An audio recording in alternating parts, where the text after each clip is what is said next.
La vie de Sophie Rostopchine, illustre comtesse de Ségur, se déploie comme une fresque historique dont la singularité n'a d'égal que la pérennité de son œuvre littéraire.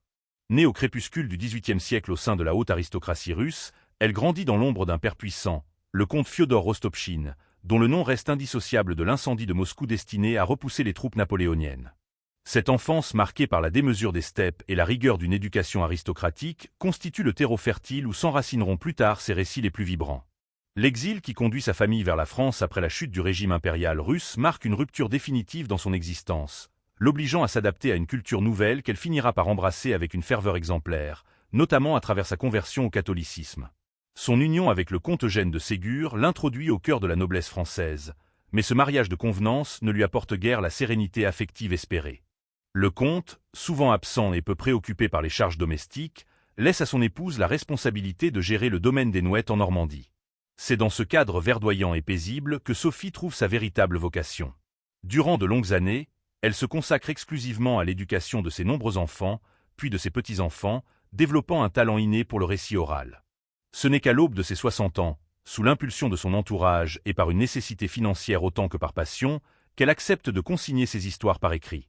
L'entrée de la comtesse en littérature coïncide avec la naissance de la Bibliothèque Rose, collection emblématique des éditions Hachette. Elle y impose immédiatement un style révolutionnaire, rompant avec la mièvrerie des récits enfantins de l'époque. Ses romans se distinguent par une utilisation magistrale des dialogues, conférant à ses textes une vivacité et un réalisme saisissant. Elle n'hésite pas à peindre la psychologie enfantine dans toute sa complexité, montrant sans phare les caprices, les colères et les bêtises de ses jeunes protagonistes, dont la célèbre Sophie demeure le reflet le plus fidèle de ses propres souvenirs. L'œuvre de la comtesse de Ségur ne se limite pas à de simples divertissements pour la jeunesse. Elle constitue un témoignage précieux sur la société du Second Empire, dépeignant les rapports entre les classes sociales, l'importance des valeurs morales et le rôle central de la famille. Derrière la sévérité apparente des châtiments et des leçons de vertu se cache une profonde tendresse pour l'enfance et une compréhension aiguë des tourments du jeune âge. En s'éteignant à Paris, elle laisse derrière elle une galerie de personnages inoubliables, du général Dourakine au petit Charles, qui continuent d'instruire et d'émerveiller des générations de lecteurs par leur vérité humaine et leur charme intemporel. Cette trajectoire hors du commun s'accompagne d'anecdotes singulières qui éclairent sa personnalité complexe. Une célèbre histoire concerne la genèse de sa vocation littéraire alors qu'elle était déjà grand-mère. Elle commença par rédiger des contes pour ses petits-enfants, Camille et Madeleine, afin de pallier son absence lorsqu'elle ne pouvait leur rendre visite. Ce sont ces écrits, initialement privés, qui furent remarqués par Louis Hachette lors d'une réception. L'éditeur, séduit par la spontanéité du récit, comprit immédiatement le potentiel commercial de cette plume aristocratique pour sa nouvelle collection destinée à la jeunesse.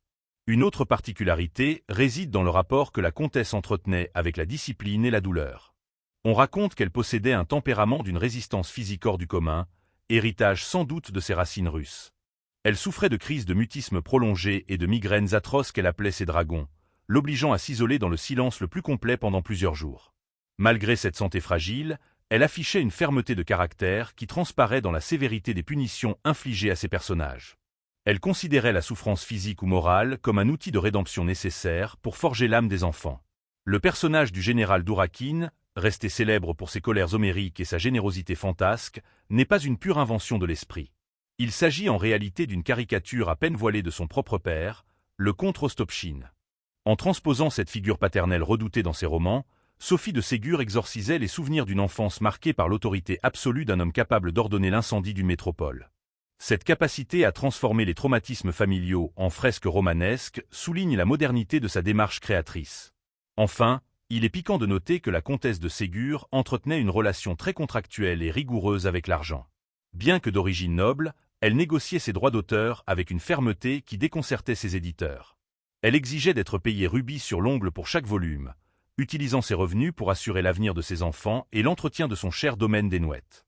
Cette facette de femme d'affaires avisée contraste avec l'image d'Épinal de la grand-mère conteuse, révélant une femme déterminée à conquérir son indépendance par la plume à une époque où la littérature était encore largement un bastion masculin.